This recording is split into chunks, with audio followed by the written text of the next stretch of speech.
Hi, in this video, we want to take a look at k-nearest neighbors for supervised learning. All right, so the big idea of k-nearest neighbors is that what we're going to do, we're going to take our training data sets and we're going to record in higher dimensional space, where's our data, and what is the target variable. Then, when I have a new observation, what I'm going to do for that new observation that I need to score, that I need to make a prediction for, I'm going to find which of the data points in my training data set are the closest, the k closest one. So if I had a 10 nearest neighbor model, I would take the 10 closest points to that one that I have. And then I'm going to take a look at the target variable for that. So let's say that I've got a regression model going on. So in that case, I'm going to find the 10 closest points to my score data point. So I take my score data point, find the 10 closest training data points in higher dimensional space, and then I'm going to take the average of the target variable. Okay, and so that gives us a way of making a prediction. Now, what if I had a classification model? Well, in that case, we're going to do a voting system. And so what we're going to end up doing, if I have, let's say, yes, no, fail, pass, success, failure, on, off, broken, not broken, we're going to do a voting. So among those 10 points, or the 10 closest training points, we would check to see what's the majority for the target variable value. And that's how we'll make our predictions. So something that's kind of interesting about this is that in a way, if you think about it, we're not actually building a model. We're just recording our original training data, the coordinates, and what the target variable is.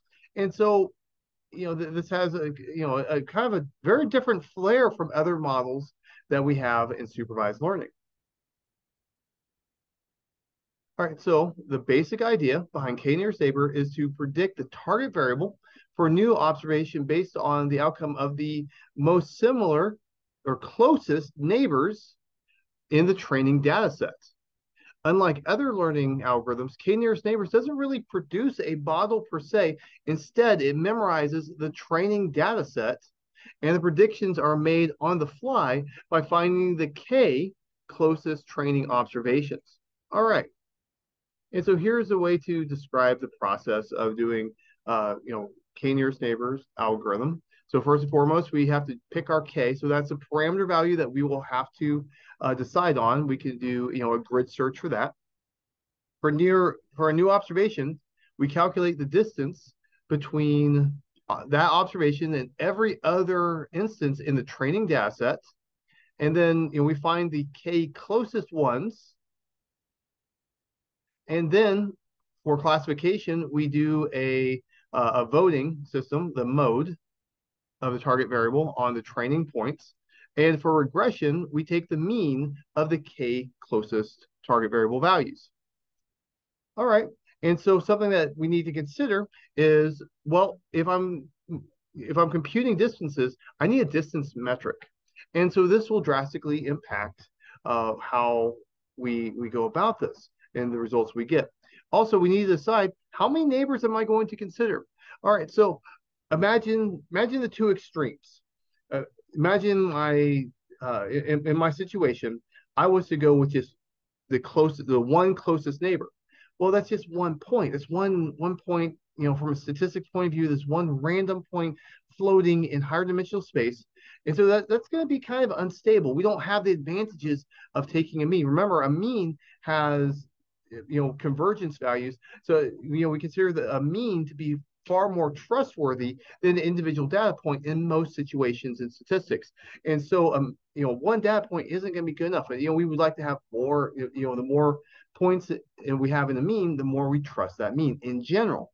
Now, think about the opposite extreme. What if I had 1 million data points and I set k equal to 1 million? So if k is equal to my number of data points, then every single point is going to have exactly the same predicted value. It's just going to be the most frequent classification level value if it's a classification problem, or the average of the entire data set for the target variable if it's a regression problem. And so both extremes are too far. It's somewhere in the middle. It's going to be optimal. And we want to find what that optimal is. Usually we use a grid search. All right, most of the time we're going to be talking about either using a Euclidean distance, maybe a Manhattan distance, a Minkowski distance, something like that. All right, so now for the mathematical representation, what we're going to do is I'm going to have a data point of interest, and we're going to call it X. And we're going to have all of my training data points. And we're going to go and we're going to compute the distance. Here, this is Euclidean distance. We could have used a different distance, but here we're using Euclidean because it's by far the most common one. And if you don't know, go with Euclidean. And we just take the squared difference of each of the dimensions and add it up and then take the square root. All right. All right, so now let's take a look at how to do this in R. All right, so I found two major ways to go about it. The Caret package has ways to do it, but I went ahead and went with a different package in R to do this, just so that I wanted to, we'll talk about Caret later down the road in another video. Caret has a lot of powerful features, but I didn't want to steal the show. I wanted to make sure we had like more of a wider range of R. So I'm going to use a different package for this video. Now here I'm preparing my workspace like I always do, suppress the number of digits so I don't get blasted in the face, avoid scientific notation, and suppress warnings I really don't care about. Clear my workspace of any artifacts, and I'm going to be doing piping, so I'll load this. All right, so I've got two data sets I've been using very frequently in this series of videos: the Kaggle house prices data set and the Kaggle mushrooms data set. For the house prices, we're trying to predict house prices. For the mushrooms, we're trying to predict edible or poisonous, a classification problem. And in previous videos, I did my data prep. So like for the house prices, I'm not going for the actual house price. I'm doing the Box-Cox transformed value of the house prices because I'm going to, we're doing the data prep to get a better overall model. And so the Box-Cox usually will improve your target variable if you do it for a regression problem when I'm not doing a tree model. All right. And previously, I figured out that these are good predictor variables to start out with. I might want to trim these out after looking at the model, but these are at least not horribly bad. Now, something that is super, super, super, super important when we talk about k-nearest neighbor. Remember, we're doing distances. And distances are, I'm going to be adding up along each dimension of my data point. So for each column of data that I have, I'm taking this difference between the score data point and the training data point. And so I've got a whole bunch of these. Now, with this, what's going to end up happening is that this distance aspect can make it so that some variables will have more influence than others. So imagine I have a predictor variable that has a very, very, very large standard deviation. So it's like super spread out just by the magnitude of the numbers. It's super spread out. Not that it's there's any informative lacking on the predictor variable. It's just spread out just because that's its standard deviation. All right. Well, when I go for closest, if we're trying to find the closest point, because of that spread out aspect, it might, it can work out. If I had, let's say I had standard deviation of 1 for 99 predictor variables, but I had a standard deviation of 1,000,000 on the 100th predictor variable.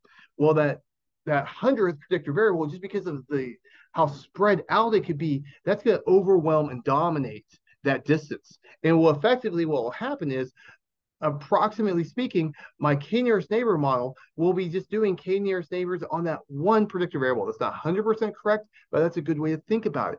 So the standard deviation corresponds to the amount of importance that I want for that column in the k-nearest neighbor model. All right, so now if I don't want any particular column to have more influence than another, I just want the data to speak for itself overall in that manner, I need to definitely rescale my data. Boom, that's what I'm doing here. Now, remember that when I did my data prep, I did binary binning. And one of the reasons why I did binary binning is that I've already got my dummy variables by one hot encoding already taken care of for my categorical predictor variables. So boom, that's already taken care of, but I still want things on the same scale. So I'm going to go ahead and with the scale function, I subtract by the column mean, divide by the column standard deviation. Now, for the mushroom data set, all of my predictor variables are actually binned categorical variables. Remember, I did binary binning, which is kind of excessive on the binning aspect, but I like it, especially for first go around as I'm doing my model exploration, my feature engineering exploration. I like doing that. And so all my values are on the 0, 1 range. Everything's on the same range. So there's two ways that we typically go about handling the different spread of the data. Either we make sure that we have the same min and max throughout all my columns, or we make sure we have the same mean and standard deviation on all my columns, whichever one works better for you.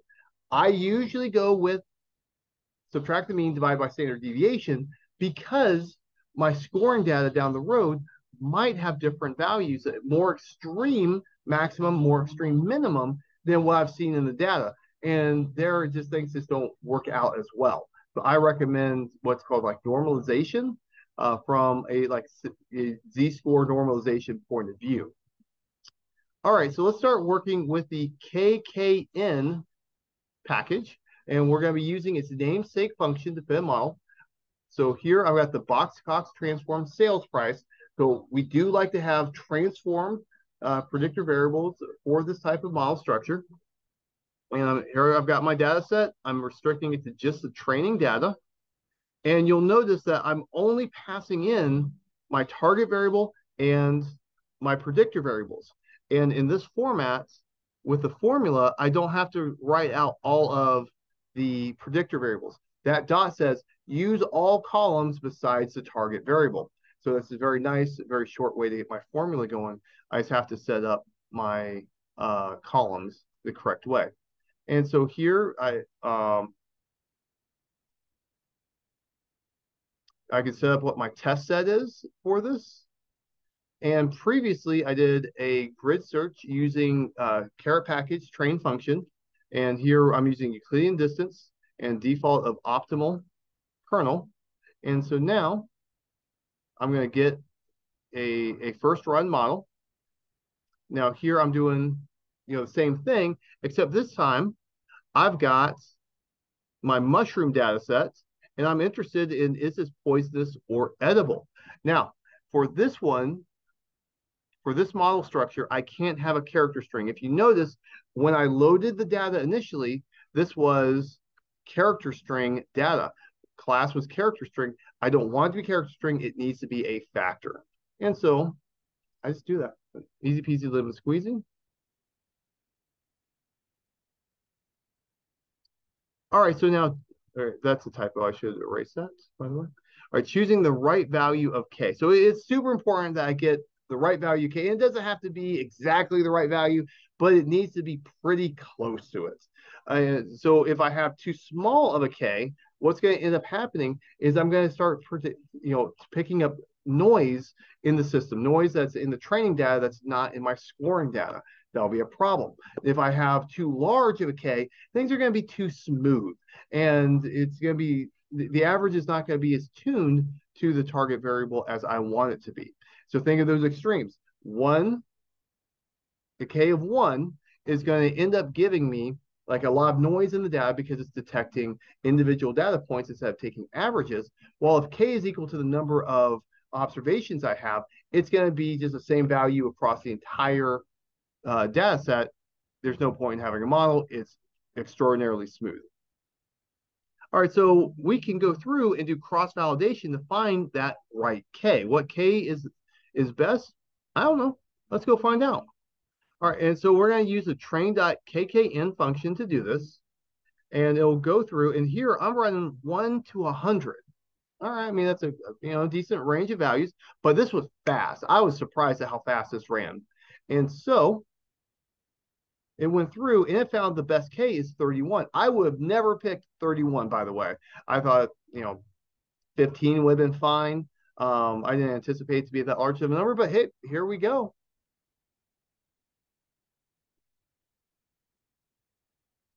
And so another way that we can do our grid search, so here I'm using the grid search function in the KKN package, excuse me. Here I can also use the caret packages train function. Just put method equal to KKN. Now, if I put in KNN, that will actually invoke a function that's in the caret package.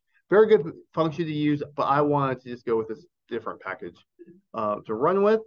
And so here we can see that it ran through a much smaller list. And so if I wanted to go a wider range, I would have needed to adjust that grid search aspect for us. And it says K max of 9 is what we were going to use, which is what I used up above. And we can do the same for the mushroom data set. I'm using train.kkn once again for the mushroom data sets. And here it says the best K is 14. All right, that's about what I would have intuitively picked. And I can also use the caret package for this to do a grid search. And we can see they only did a grid of 3. That's not very much. And this is relatively fast, so you really should crank it up on this one. All right, so there's some advantages and disadvantages of K nearest neighbor. First of all, K nearest neighbor is easy to understand, easy to interpret. I take the data point, I look at the closest data in my training data, and then boom, I take the average. You can't explain a model simpler than that. There's no assumptions about the data. There's no distribution or anything. It's just whatever it is what it is. And, it handles multi-class classification very nicely for us. Disadvantages. All right, I'm going to have a large data set floating around every time I need to score. So if I had a training data of millions and millions and millions of rows of data, every time that I go to score, it can be rather exhaustive, can be computationally intensive. This is also going to be very sensitive to a relevant feature. So I'm going to need to do my feature selection very judiciously on this one, especially when we talk about correlated predictor variables.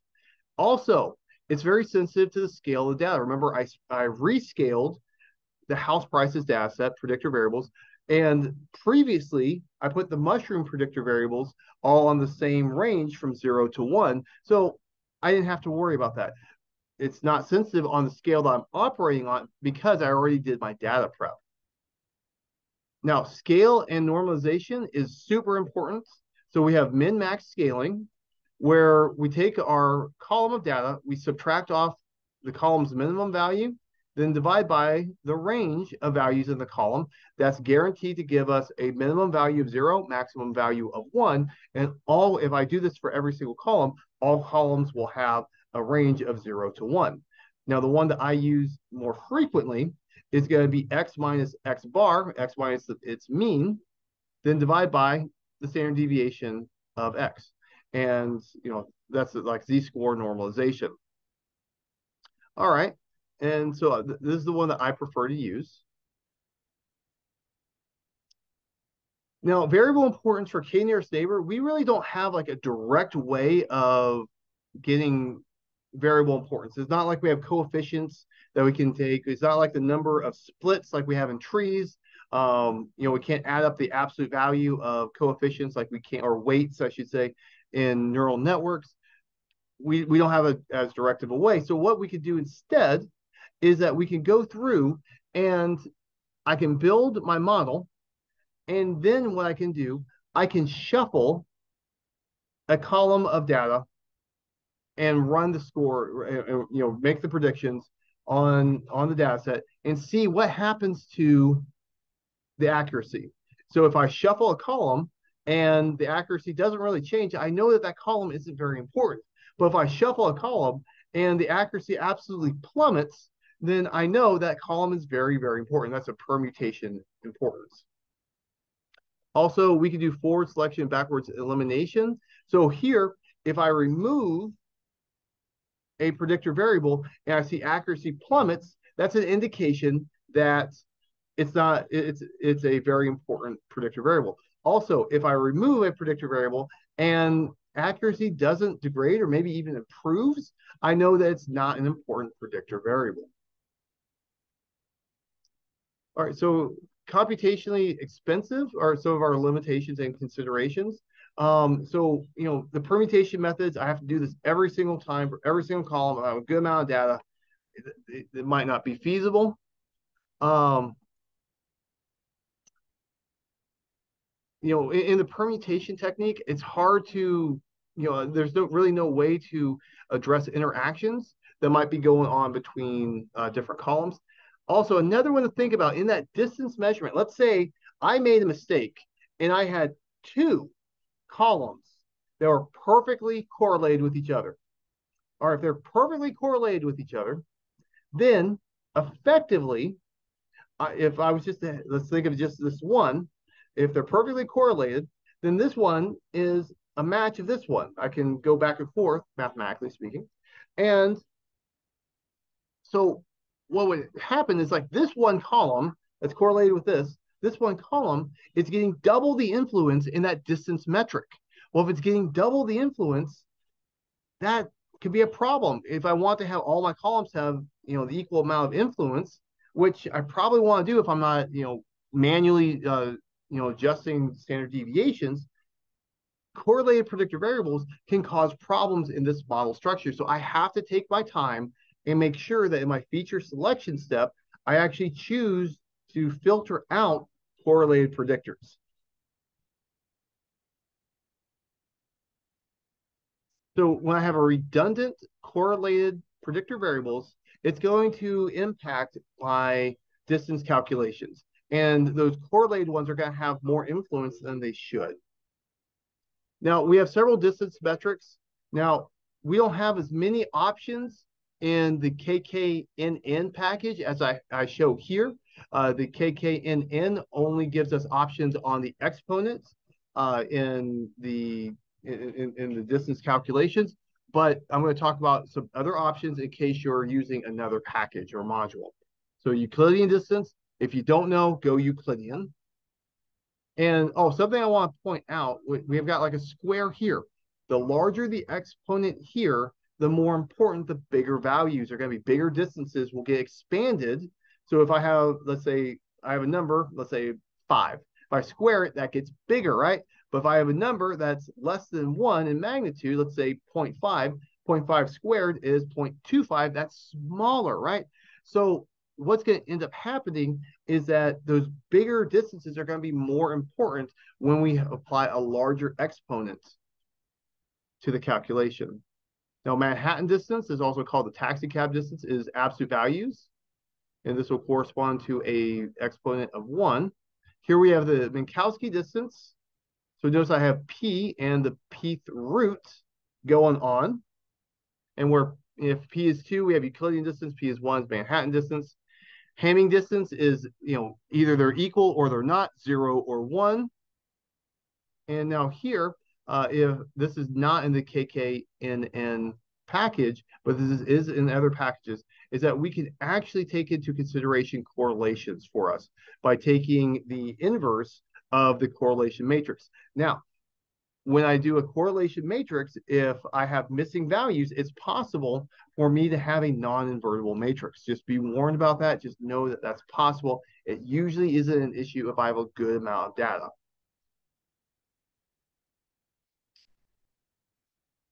All right, so that's really the core of what I want to talk about. This is a fun model structure. I usually include k-nearest neighbors in my model building. I like to always have like different types of structures where I consider, even if I don't intend to use it, I'll train this type of model just to see how it compares. This is fun. It's simple to understand. So this is a good choice when you have stakeholders who don't want a complicated model explained to them. And for the homework, just go through, build a k-nearest neighbor model, and assess it as straightforward as it could be. All right, well, that's all I've got for you. Life is short. Do math.